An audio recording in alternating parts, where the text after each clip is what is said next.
Hi, it's April 4th, 2016, and a lot of my friends know I like gardening, and so they've been asking me, how do I get started in gardening? So I get this every year, and I always say I'm going to make a video, so now I'm making a video. The most important things about getting started with making a garden is, talking about vegetables or fruits, that type of thing, is you need a lot of sun, full sun.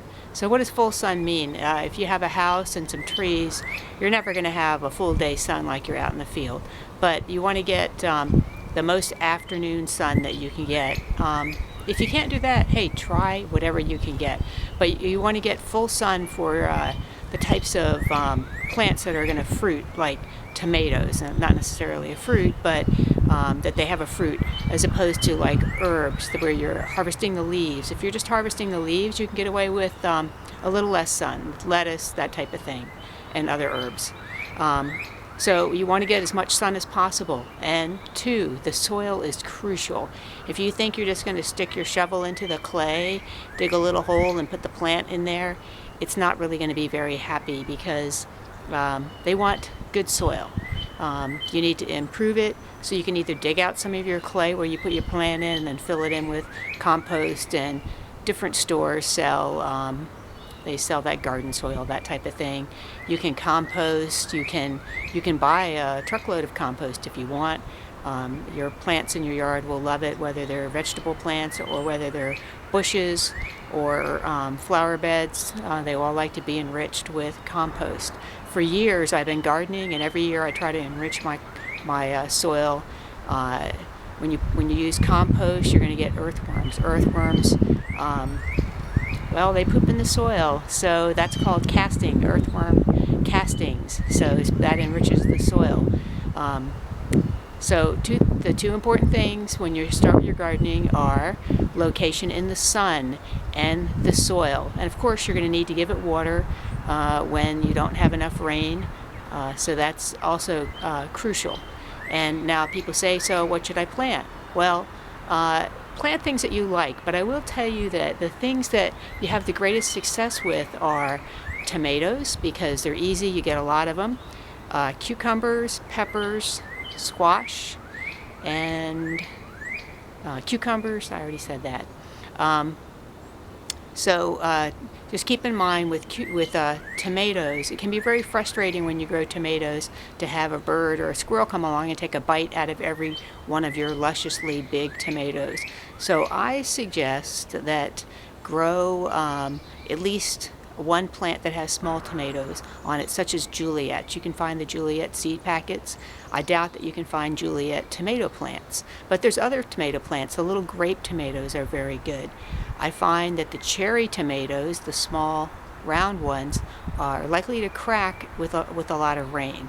So look for things that are crack resistant, because here in central Virginia it's dry and you do what you can to keep your plants watered, but it goes through a fairly dry period, even with minimal watering, and then all of a sudden we'll have rain for 3 days, and your tomatoes will all crack, and it'll be frustrating. But so try some smaller type of tomatoes, maybe some golf ball size ones, that if you want to have the feeling like slicers. So, and then with cucumber plants, maybe try trellising. If you look at some of my other videos, you'll find that I trellis my cucumbers, because if you just let the plants grow on the ground, they get so dirty, then you don't even want to go out and harvest them. You can't even find them to begin with. But they're going to be a lot healthier and get more sun if you trellis them. Also, with cucumbers, here in Virginia, they grow well up to a certain point, and then they get problems with fungus and other types of disease, and they die. So take it for what it is, and try and keep the cucumber beetles down, and the squash beetles down, and the stupid stink beetles. Those are the worst. So stink bugs, they'll just decimate your tomatoes and your cucumbers. They kill the plants. Like I said, peppers are good. Kind of try to grow the kind that you like, whether you grow plants or you grow seeds. If you start the seeds, which I grow almost everything from seed, if you start them too early, they're going to get really leggy.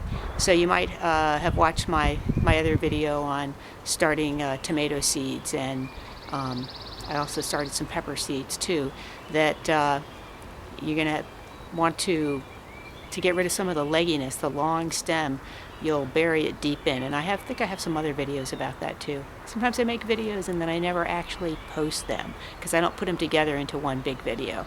Hopefully I'll do that with this. So just remember, when you start your gardening, you need to have your garden in the sun as much as possible. You need to enrich your soil. Dig out some of the bad soil, put some good soil in there, and plant your plants. Give it the water that's needed, and then grow the type of plants that you like. Your family's going to eat tomatoes. If everybody hates tomatoes, don't grow them. But unless you all like salsa, then go with what you like. Cucumbers are great. Peppers are easy, and don't overcrowd. I know those people that talk about the square foot garden. Sure, go ahead and try whatever you want. I think it's great to experiment, but I also think it's kind of crazy to jam so many things into one place. Like, how many tomatoes can your family eat anyway? If you jam them all together, then those plants are fighting for the same nutrients, and each individual plant is not going to do as well. And then it's going to be harder to harvest the tomatoes when they're all the plants are packed in. So, maybe try, one tomato plant, one cucumber, one pepper, one squash plant, if you have the room. And sometimes I spread things around. I'll show you what I have. I haven't planted anything yet. I actually just started my seeds on April Fool's Day. Not the cucumbers, because cucumbers grow fast, not the cantaloupe plants. But I'll probably put I have my cherry tree right there. But I have this little spot there, and pepper plants can look very attractive. I'll probably put one there along with my regular garden out here. Here's my blueberry bushes. I don't recommend blueberry bushes. You'll fight the birds for them. So if I had my shovel out here, I'd turn some of that over and show you. I've got some really, really rich soil. I've just been working on it, and you see a big mound over there. The grandkids were in there this weekend digging a little bit, and there's lots of leaves in there that are breaking down. And I have the small pin oak, so I put the leaves in there and let them break down. And they don't add nitrogen, so it's important to know that they're not really fertilizing it, but they add like micronutrients. So you think about it, this oak tree that we have, it's huge. It goes all the way up there. It's starting to leaf out, and in the summertime, I don't know how deep the roots are, but the roots are great, and they will just suck the water up, and along with that, they suck up the micronutrients. And then they go right up into the leaves of the tree, and then when the leaves fall down, they're probably primarily carbon, but that's all good for your soil too. It's material that'll hold moisture into your garden. So mulching is a great idea if you can do that.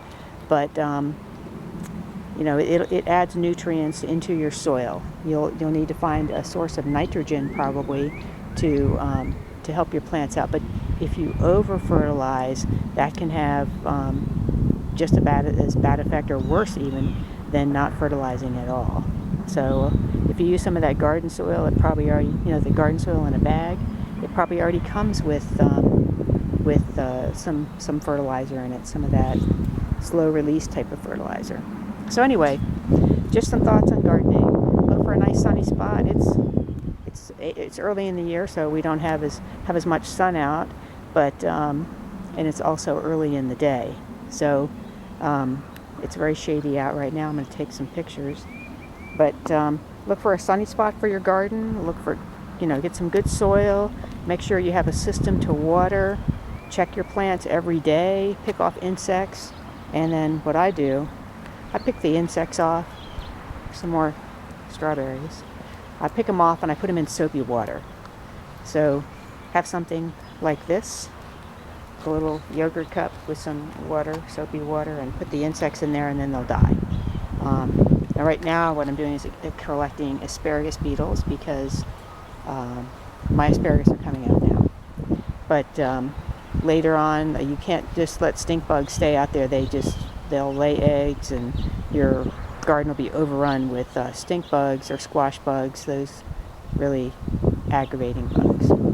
So anyway, and then don't try and cram too many things in. Space things out. Use supports. I use support systems for my tomatoes, my cucumbers, my peppers, because every plant will get nice and big, and just when you're ready to harvest it, a windstorm will come through, or a thunderstorm, and break your plant down. So Happy gardening and good luck.